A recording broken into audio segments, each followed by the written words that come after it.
Is that Civil War movie from 2024 accurate from a tactics and equipment standpoint? Sort of. I watched that Civil War movie and a couple of people asked me to do a review. I posted about it. Some people said, yes, please do the review. So I went through this movie frame by frame to pick out stuff that was good, bad, or just didn't seem to make any sense. This is probably one of the longest videos I've ever done. I actually made a skit centered around a famous scene in the movie. So first let me show you that skit, then we're going to go on to the review. Hey, hi. I think there might be some kind of misunderstanding. We're colleagues. Colleagues? What kind of colleagues? We're all Ryan Macbeth. Well, what kind of Ryan Macbeth are you? Well, I'm the Ryan Macbeth that does podcasts. Yeah, Ryan Macbeth does go on podcasts. What about this guy? What about you? I'm Newsmax Ryan Macbeth. Newsmax Ryan Macbeth. More of a CNN guy. What about you, Iron Marshmallow? What kind of Ryan Macbeth are you? You don't know? Cyclist Ryan! Cyclist? I ride bikes! I know what cycling is. Still, Iron Marshmallow, that's Ryan Macbeth. So what about you? What kind of Ryan Macbeth are you? I'm the Ryan Macbeth that's gonna kick your ass. Why the hell did you do that a minute ago? He's fine. Hey guys, I'm okay. Chesty Puller stopped the bullet. So what's it like working with Sebastian Gorka? Oh, is that how it is? I thought it was Tim Curry. Okay, so let's actually do the review. The basic plot of the Civil War movie is this. The government in Washington, D.C. has become tyrannical, and a number of states have either seceded or are in open rebellion with the federal government. 2 states are in an alliance to overthrow the president of the Loyalist states, and they're fighting their way to Washington, D.C. Those 2 rebel states call themselves the Western Forces, or WF. The plot of the movie follows 4 journalists who are traveling from New York City to Washington, D.C. in order to interview the president before he is deposed. Now, quick note, this movie is pretty darn violent. So if you're watching this on Substack, paid subscribers will see the full scenes with no advertising. If you're watching this on YouTube, some things might be blurred or not shown at all. So if you want to see the uncensored version, watch it on Substack. I just ask for $5 a month. You spend more than that at the bar. If you're watching this on YouTube, pay attention, YouTube manual reviewer, you beautiful, sexy man or woman, you. This is a movie, okay? None of this footage is real. None of this is combat footage. I did my best to make this comply with YouTube community guidelines. Now, before I get started, if you've ever wondered how I know all of this stuff about the military or about history in general, well, a lot of that is due to Blinkist. I've been going down to Virginia Beach a lot recently, so I use that time to catch up on my reading with Blinkist. The Blinkist app gives you actionable summaries from over 6,500 nonfiction books and podcasts in just 15 minutes to read or listen to. So get 40% off Blinkist annual premium. Start your 7-day free trial by clicking the link in the description box below or scanning that QR code. You know, this girl whose house I stay at, she is like a die-hard Democrat. And I know nothing about politics, so I actually started to listen to some political books on Blinkist. And I still don't like politics, but it's because of Blinkist that I can at least hold some kind of conversation when she's talking about politics. And Blinkist allows me to absorb the ideas of a complex book in like 15 to 30 minutes. This is a powerful tool that will make you smarter. 80% of Blinkist users have made positive changes in their life thanks to Blinkist, and I'm one of those people. And with Blinkist Spaces, you can see my recommendations. So join me and 31 million Blinkist users in becoming smarter every time you pick up your phone. And get 40% off Blinkist annual premium. Start your 7-day free trial by clicking the link in the description box below or scanning that QR code. The movie starts with various scenes of rioting. I think these scenes might be file footage. You can see by the DC flag patches that this is District of Columbia National Guard or Washington, D.C. National Guard. The one thing I noticed is that this is probably a female because she's so short and she has a gas mask, which is interesting because she's the only one who has a gas mask. Nobody else has one. So maybe she's specially designated to fire tear gas or something. I just thought that was kind of funny. Then we see a video of the president. What's funny is that this guy looks like every man who ever fired my dad. Again, not a military note, but just good casting in this case. Then the camera focuses on a journalist who's in a hotel room in New York City. And this part is pretty neat. You can actually see an explosion and then hear it a few moments later. A lot of movies don't do this right. They play the sound with the visual explosion, and in real life, sound travels a lot slower than light. The reporter eventually makes her way to a water distribution point that has essentially turned into a riot. Now, one of the things I've told people is that you have every right to protest, but a protest is only one brick away from a riot. So, of course, a riot develops. Eventually, a woman with an explosive vest enters the crowd and detonates it. Note, this has always been my fear, especially with some anti-Israel protests. All you need is some Baruch Goldstein wannabe, just some dude who has no particular allegiance, and he just wants a big soft target, and a lot of people are going to be in trouble. So, hey, protest if you want to, but know that one of the risks of going to a protest is that a crazy person who just wants to hurt people might be there to ruin your day. So now, one weird thing about this aftermath scene. You might think it's bloody, but this is nothing. Real bombings are horrific. There's body parts all over the place, and the bodies are at weird angles.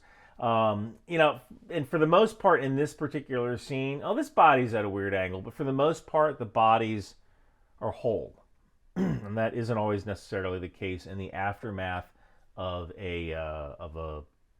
I can't say that word on YouTube, but of a explosive vest bombing. Then the journalists decide to go to D.C. to try to interview the president, but they decide to take the long way around through Pittsburgh and then I guess down to West Virginia because it's safer that way. I like here how one of the journalists is smoking indoors. You haven't been able to do that in New York City since 2003, so this is kind of shows how far the rule of law has fallen. The journalists then start their journey, and one interesting thing is you see this road sign that says "Mines Ahead." In the intelligence community, this is what we call a clue. If you see a sign that says "Mines," you should probably listen. I probably would have turned around, but the movie has to happen, right? So they keep going. Eventually they come to a checkpoint. I was actually pretty impressed with the posture at this checkpoint. The soldiers look both wary and bored. If you've never done a checkpoint, you're out there for 8, maybe 12 hours, and you're standing there, and after the third hour, you basically run out of Simpsons episodes to talk about. So it's really boring, but it's really important work because you never know if the next vehicle is going to be trouble. So it's this weird combination of absolute boredom, but you're also on edge. One interesting thing, these Humvees are probably rented movie prop Humvees that are made of fiberglass. In real life, these would be up-armored Humvees, and someone would be up on this gun. The machine gun is your most casualty-producing weapon. Someone needs to be up on that gun. Eventually, the reporters come across a downed helicopter that I suppose is supposed to represent an Army Black Hawk, although the helicopter has no markings. It's missing the center window, and it's missing a few other details.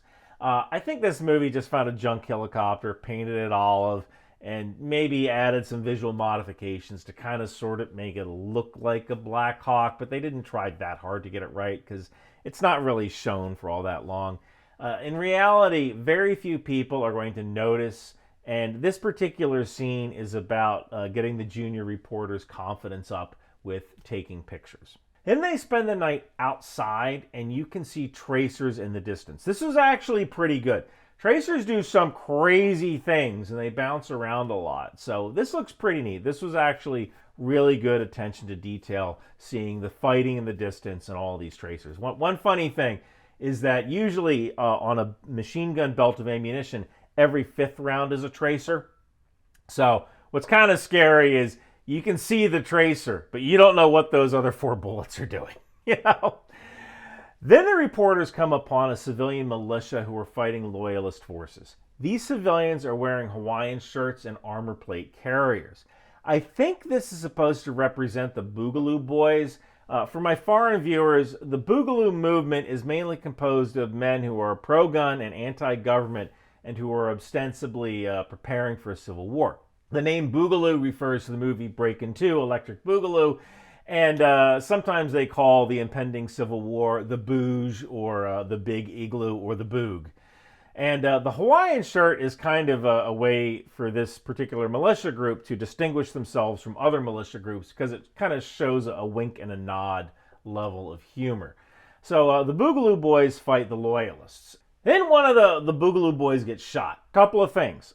Good job packing this wound. You don't see this much in movies, actually wound packing. It's kind of crazy how much Kerlix you can actually pack into a wound. Human beings are really just a bunch of tubes surrounded by an easily popped balloon. It is amazing how hollow we are. And, the human body has 5 liters of blood inside of it. That's about 1.3 gallons. It's enough to paint a small room. So the one interesting thing about this scene is there should have been more blood. Another funny thing is that until I kind of watched this scene, I realized that, like, every time you go to the gun range and you see some dude with an AR-15 and a plate carrier and a tourniquet and a Punisher patch, they all think that because they're narrating their own story that they're going to be alive at the end. And that just isn't true. The truth is that every single Iraqi and Afghan insurgent that we turned into tomato paste thought they were narrating their own story too. And when operating as an insurgent, you are probably going to die if you get shot. You're just not going to be able to get the care that you need in the time that you need it. And that is assuming there are any medical resources available for you. So if you decide to become an insurgent in a civil war one day, don't get shot. All right, back to the movie. Good stairwell movement by the Boogaloo Boys. I was never really a door kicker. I was a weapons guy, so I'm usually in the outer cordon in a Humvee drinking coffee, but, good movement here. The Boogaloo Boys then shoot a loyalist soldier. This is a war crime, full stop. You do not execute prisoners, even if just to finish them off if they're not going to survive. Also note that everybody in that room would have been deaf at this point. Shooting inside of rooms is loud. I would also probably have gone back and looted that body after clearing the remaining rooms. Then they take these loyalist soldiers prisoner. I found this interesting because the prisoners were hooded, and usually being hooded is a good sign if you're captured. Being hooded means that the bad guys don't intend to kill you, they intend to hold you hostage, and they don't want you to be able to identify them later. But I guess the writers of the script never saw that travel awareness and personal safety brief video, because the Boogaloo Boys summarily execute the prisoners. Yeah, don't do that. That's a war crime. One interesting thing next. The rounds on this machine gun are blurred. A normal machine gun like the M240 Bravo, which is what this gun is supposed to represent, uses the bullet as a gasket, and every 5th round is a tracer, and the tips of these tracers are different colors. Now, you don't really see that here. Now, I'm about to explain how machine guns and movie props work, and it's really detailed, so if you really don't want to geek out about machine guns and how movie props fire blank rounds, skip to this time up here. Now, the video I'm about to show you is from 3D Gunner. You can visit them at the link below if you want more information about how the M240 Bravo operates, but here are the absolute basics. When you fire a gun, the chemical reaction of the exploding powder creates a gas. The gas expands, pushing the bullet out of the cartridge and sending it downrange toward the bad guy. Usually, somewhere along the barrel is a hole. The gas enters this hole and pushes something, usually a piston, rearward. The piston forces the bolt of the gun back. The round is ejected, the spent round, and a new round is stripped off the belt and enters the barrel, and the firing process continues. On a movie set, you normally use blank rounds, except under very controlled circumstances. I think that scene in The Abyss where they use a MAC-10 in the moon pool, that used live rounds, and that is super dangerous. It's under very controlled conditions. But in movies, you don't have a projectile. So something needs to act as that gasket to seal the barrel to allow the gas to push back against the gas piston and allow the gun to cycle. So they use something called a blank adapter. Typically, this is welded or screwed on inside the barrel or manufactured in the barrel blank.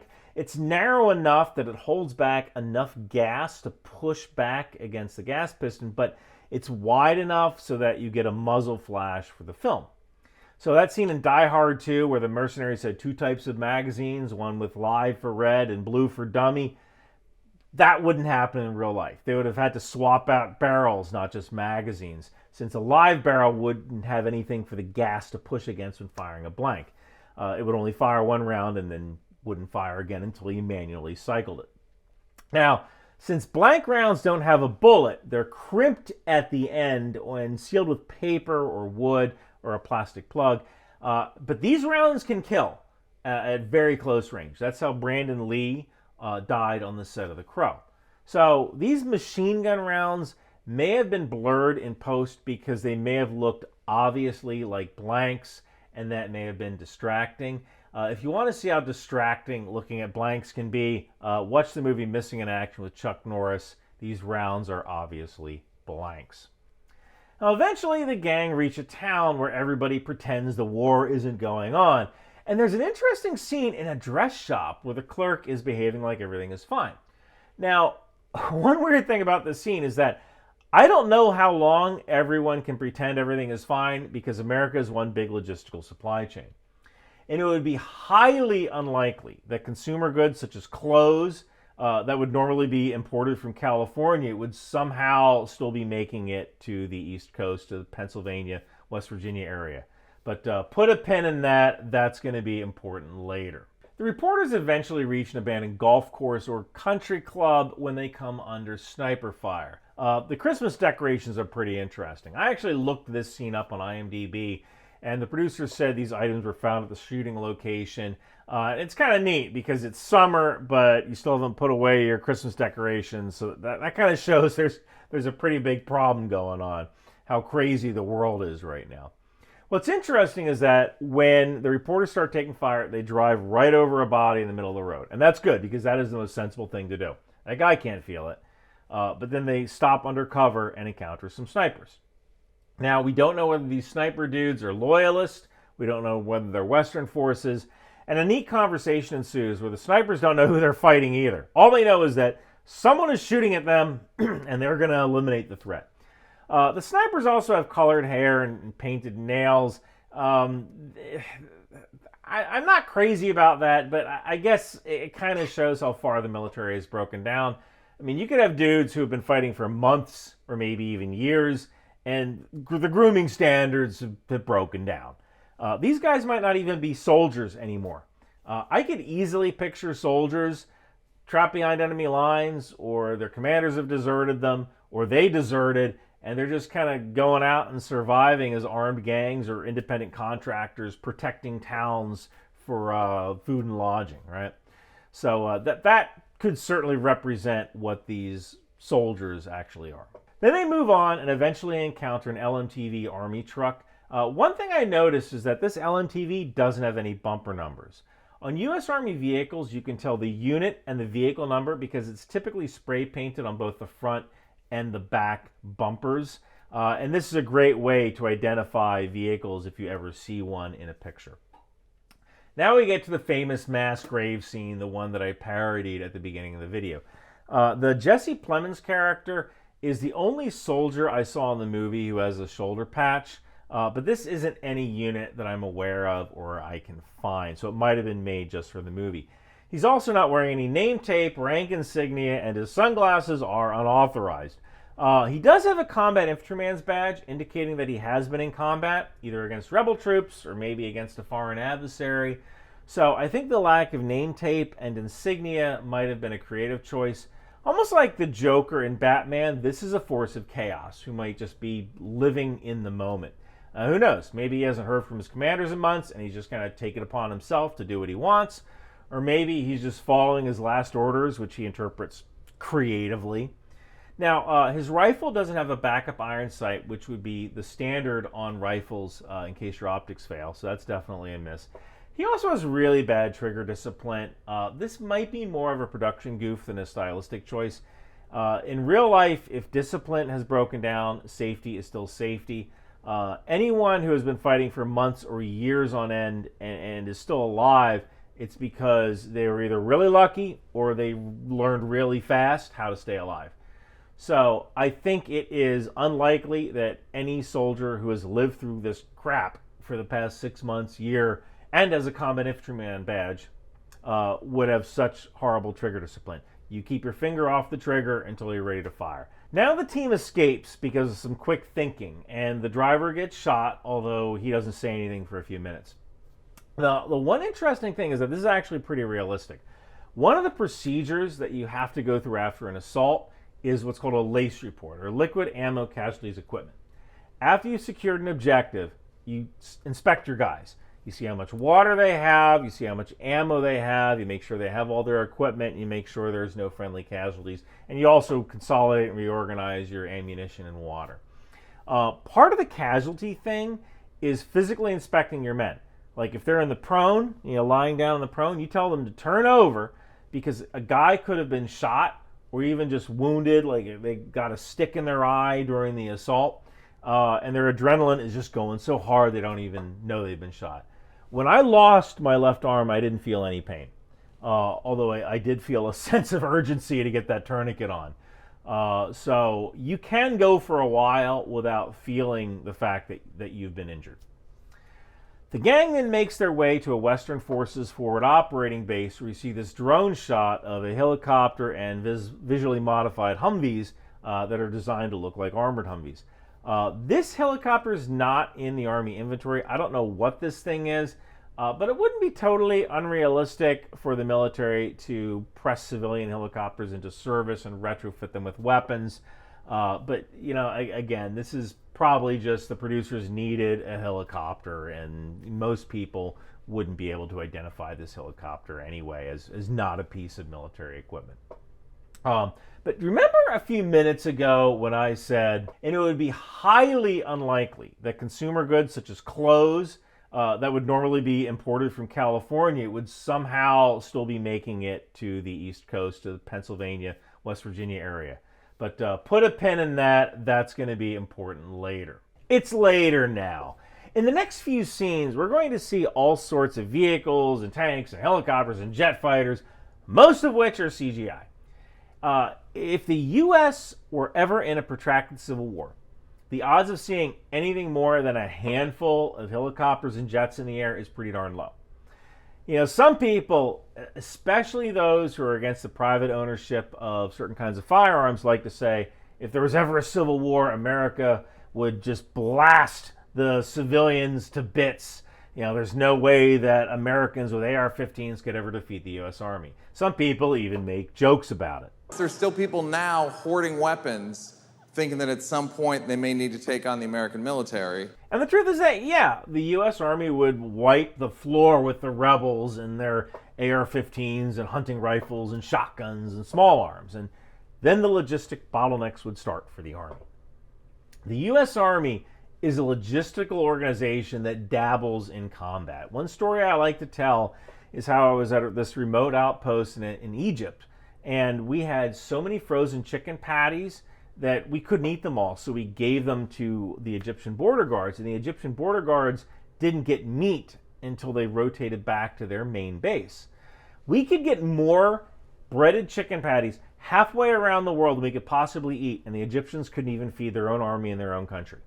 They couldn't even give them meat. And it's fun to say that, the Army Apache helicopters and drones would just blow the rebels to pieces. But when the parts stop coming, that evens the playing field. A lot of Army equipment and fuel is shipped by civilian contractors. If you've got a contractor and he is refusing to move without a military escort, or all of his drivers quit because they don't want to get killed, or they support the rebels, or there's no gas, you've just turned that Apache helicopter into a $52 million wind chime. And the maintainers who work on those helicopters will be cannibalizing one helicopter for parts to keep the others going if they can get enough gas to get one in the air. Same goes for the jet fighters. Jet fighters would probably be worse. Now, ground vehicles like trucks and tanks might fare a little better since the consequence of jury-rigging a part might be less catastrophic. if you're on the ground than in the air. They can also run on different types of fuel. But yeah, I doubt you would have this many helicopters flying in one place after 6 months to a year of fighting. So we pan over this tent city. This isn't very realistic because they're doing an approach over tents where people are living or sleeping. You would probably approach over the water for safety. And the LZ, the landing zone, is way too small. I actually got out the 101st Airborne Air Assault Handbook, and you need at least 80 meters between Chinooks. This LZ is way too small, and everything is way too close. It'd be too dangerous to land here. And we see some visually modified tanks in the background that are supposed to represent the M1 tank. You can tell because the bore evacuator is in the wrong place, and the tanks have 6 road wheels instead of 7. I would not be surprised if these are the same visually modified Centurion tanks used in the movie Courage Under Fire. The funny thing here is that there would be 0 chance of these tanks moving through a bivouac site without a ground guide. Usually someone, typically the loader, will be walking in front of the tank for safety if you're that close to dismounted personnel, especially on a forward operating base. That tank is 71 tons now, the M1 tank. And that's just going to win against a person who's sleeping in a tent. So you always have a guy ground guiding any kind of vehicles when you're in an area with a lot of personnel.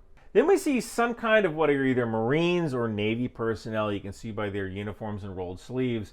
The Marines do not have integrated medics. They have Navy corpsmen who are attached to the Marines. And when they're attached, they wear the same uniform as the Marines. So these are probably Navy corpsmen, and maybe this is a Navy doctor. This actually looks pretty realistic to me. You got a chubby Navy doctor with no hat on, and he's just like, yeah, bring the human remains case. There's nothing I can do here. And this is kind of neat, because you can tell this is just another day for this dude. Then we see some CGI F-22 Raptors fly overhead. This makes absolutely no sense. I guess this was done for stylistic reasons. Remember, the Western forces are primarily from California and Texas. There are no F-22 squadrons based in those states. Now, is it possible that F-22 pilots from Hawaii, Alaska, and Virginia defected to the Western forces? Yeah, it's possible, but they better have defected with a boatload of spare parts. They also wouldn't be making a low pass and doing barrel rolls. It eats up a lot of fuel, but again, this is a movie. It probably would have been more realistic to use F-15s and F-16s, which are operated by the California Air National Guard and the Texas Air National Guard. But I wouldn't be surprised if the CGI files for the F-22 already existed because of the Iron Man movie. So it was probably cheaper just to get the CGI models from whatever production house worked on the special effects for Iron Man than it would have been to start from scratch with F-15s or F-16s, because most people aren't going to know anyway. And we finally see an insignia, which I think is supposed to represent the 1st Cavalry Division and the symbol WF for Western Forces. We also see the words U.S. Army on the side. I think this is the first time we actually see that. The 1st Cav is based in Texas, so this makes sense. But again, they're way too close coming in to do this sling load. This is where they're going to sling this Humvee underneath the helicopter to actually carry it. Then we actually see some civilian MRAPs, or mine-resistant ambush-protected vehicles. I think these are Cayman MTVs, which probably came from a prop house or maybe just the manufacturer. What's funny is that during the wars in Iraq and Afghanistan, we pumped out MRAPs like crazy. Multiple models of MRAPs. The Cougar, Max Pro, Cayman, because they were just better protected than up-armored Humvees. And then after 2023, the U.S. Army started offering them to the police for free because the Army just didn't need them anymore. And if you're a small-town police department and a free MRAP, that isn't a bad deal. You could use it for a barricaded suspect, or you could use it to deliver a SWAT team in a dangerous situation. An MRAP at your police station now is better than the MRAP that's at the sheriff's department's motor pool an hour away. But of course, that's how you end up with the Ohio State University Police with an MRAP, right? So I could see Western forces maybe confiscating police MRAPs that once belonged to the military, so it's back in the military now. It's kind of come full circle. And in this case, it's probably like, screw it, we don't have time to paint it, just put it out on the line. Now we see a bunch of CGI Chinooks heading toward Washington. Again, This is a lot of birds that are still in the air after 6 months of fighting. So let's talk about where they're flying to. Now, this gets kind of interesting. I actually live in Silver Spring, Maryland, which is right next to Washington, D.C. I've worked in Washington, D.C. I visit Washington, D.C. all the time. The map that's going to come into play now is kind of bonkers. So the White House is right here. And I suppose if the Western forces were doing an air assault with ground vehicles in support, I suppose they could land on the National Mall because then the White House is really close. Although the area would probably be mined, have all sorts of debris on it that's just designed to prevent a landing. Plus, it would be covered by anti-aircraft guns. Now, maybe you could land on this golf course at East Potomac Park, but again, this would be a bad place because you'd have to do a river crossing to get to the White House, and again, probably landmines and obstacles designed to prevent a landing. The fact that Joint Base Andrews and Dulles Airport are behind the Potomac and the Anacostia River, that kind of eliminates them as possible landing zones as well. So if you absolutely had to do some sort of air assault, maybe you could land on some of the golf courses surrounding Bethesda and Chevy Chase, Maryland. So I don't know what this air assault is. Maybe it was just a different mission or a feint or a gun raid. If you want to learn more about how air assault works, especially gun raids, I have a video about it at the end, and it's also below. But somehow the gang teleports to the Lincoln Memorial, and they decide to have a battle, even though being at the Lincoln Memorial would have either required them to do a very dangerous river crossing or come from the north, which would have taken them past the White House. So I don't know what's going on. The geography is all screwed up. I have no idea why people are fighting inside the Lincoln Memorial. It is not a defensible location. There's water to the rear. There's no avenue of escape. But I guess the filmmakers just wanted to have a battle at an iconic landmark for the trailers. But whatever. It's a movie, right? Now, I think this missile is supposed to represent a Javelin, although it wouldn't arc like that at such short range. It would be in direct fire mode. But again, like if I was on the way to the White House, I would just bypass this. There's no reason to fire this monument up. Just put a team on it. Keep any teams in their pinned. They're not going anywhere, and they're not too smart in the first place.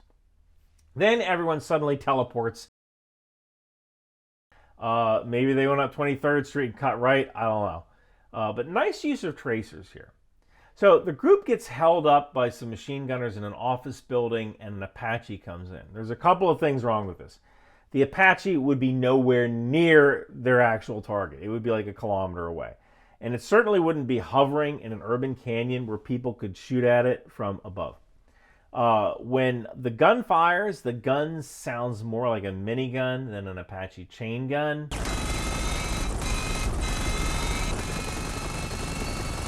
Here is what an actual Apache chain gun sounds like. Note that there would also be shell casings dropping all over the place, but again, it's a movie. Then this tank rolls in and breaks through the barricade. What's funny here is that the tank's barrel should be elevated as high as possible, because if you keep the barrel down, when you go down that barricade, that barrel could dig into the pavement like this one almost did. Someone almost destroyed the barrel on that prop. Then we get a rooftop view of anti-aircraft fire in the distance. I think this is supposed to represent the CRAM, or counter-mortar rocket and artillery system, which is designed to shoot down enemy rockets and even mortar rounds and artillery shells. I guess it could shoot down a plane or helicopter. I don't see why it couldn't. But if there's CRAM systems operating, there isn't a chance in heck they would have done an air assault on the National Mall. Then the Western forces set up a mortar without sighting it on an aiming stake. Now, I know you can direct fire the 60mm mortar, so maybe this was direct lay. It would have been nice to know what they were shooting at. You don't just fire a mortar for the lulz. A 60mm mortar is a company-level asset, so it would have been interesting to see a brief or a fire mission to see why they were shooting that particular mortar. What's interesting here is that we see a large concentration of T-walls around the White House and the Eisenhower office building. Yeah, I know why, right? This is bunker mentality. They're showing that the president is in this siege mentality behind the bunkers. I also thought this was kind of interesting. I don't know why the reporters decided not to wear their helmets here. you would see me crawling up inside that helmet with that amount of fire. But maybe the director just wanted a better way of capturing their facial expressions or something. I don't know. Because the reporters had helmets at one point. They wore them with the Boogaloo Boys. So then as they try to enter the White House, they pull up in a Humvee and fire a 50 caliber machine gun at this guard post. I don't care how many sandbags you have, a 50 cal would chew you up. It shoots bullets the size of my thumb. The width of my thumb and like the length of my hand. The sandbags also look pristine. I'm sure some sergeant major was making them replace the sandbags daily because they're at the White House, right? Like, I don't like the way that sandbag looks, and I want new sandbags on that position by noon today, there, soldier. Great, thanks, Sergeant Major. You got a lot of stuff to do with the Western forces closing in. You want me to change out sandbags? So I actually think that's probably the most realistic part of the movie.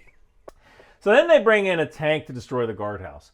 Funny thing here is that the crew might want to button up. At that range, you would not see me out of the turret. Then the president's limo tries to escape and a Humvee slams into it. I don't think the limo would have come apart like that. From what I've seen, the presidential limo is armored like a tank. So maybe this wasn't the presidential limo. It's just like a limo used by lower functioning dignitaries. Or maybe the writers just didn't know how tough the limo actually is. Those doors are actually pretty darn thick. And it might have just been impossible to create a realistic presidential limo. And again, most people aren't going to notice. The reporters enter the White House with the Western forces.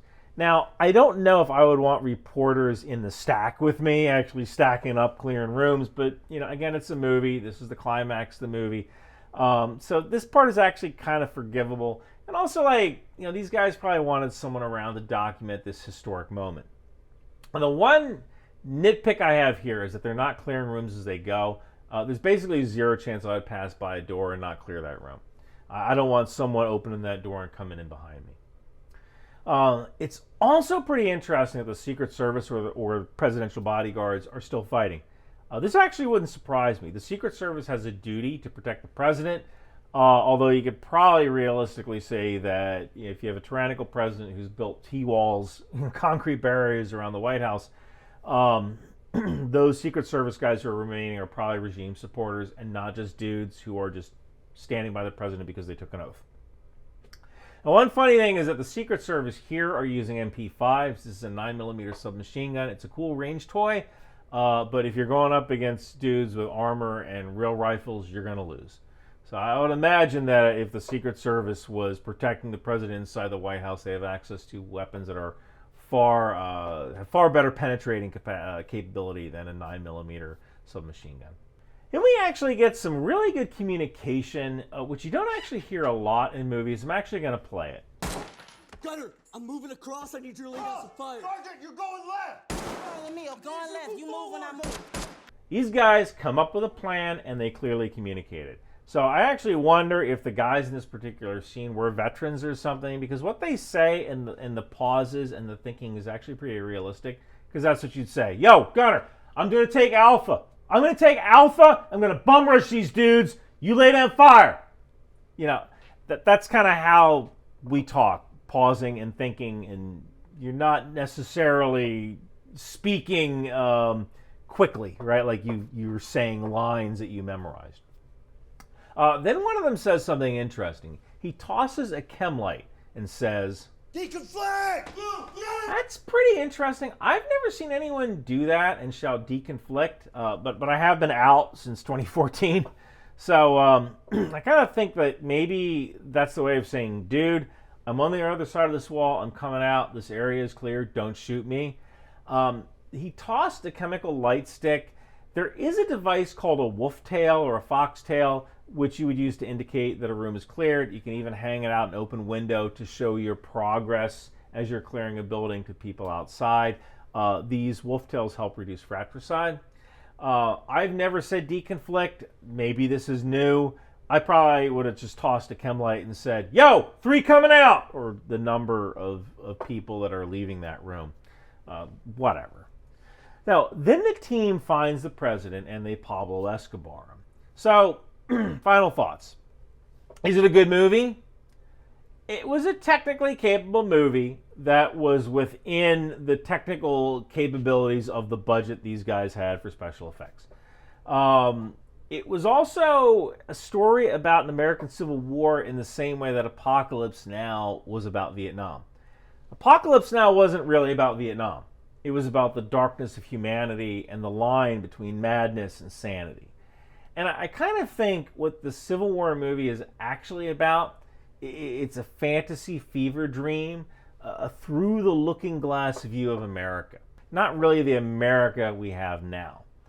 So, one scene I didn't talk about was when a looter was captured and this armed civilian says, "I knew him in high school." And that, I actually think, was probably the most important scene of the movie, because it was kind of like, yeah, if you look at the war in the former Yugoslavia, or in Rwanda, or in Tigray, Ethiopia, neighbors kind of turned against neighbors. And I think that's kind of the real message of the movie, that civilization is a really thin veneer. And we're not more than a couple of meals away, or maybe even a couple of encouraging social media posts from murdering our neighbors. So I think this is one of the longest videos I've ever done, and thanks for sticking with me to the end. Special thanks to Blinkist for sponsoring this video. Hey, if you want to support the channel, grab one of my Intel Life shirts from Bunker Branding. You can also get one of my Ryan McBeth in action figures from the Knife Hand Company. It even comes with a trading card with my stats on the back. Hey, thank you guys so much for watching. Oh man, I'm so bored! Christ on crutches with a permanent profile. That's because you have the wrong toys. You need a Ryan McBeth in action figure from the Knife Hand Company. That's right, Ryan McBeth in action figures go everywhere. Put them on your desk, your Crocs, your keychain. You can even ask Ryan advice. Ryan, why does Daddy ignore me when I'm over his house for the weekend? Because your new mommy is way hotter than your old mommy. Trading cards. You get a free trading card in every box. Now that's Ryan-rific. So come on down to the Knife Hand Company and get your in-action figure today. Alcoholism, cigarettes, and non-service connected hearing loss sold separately.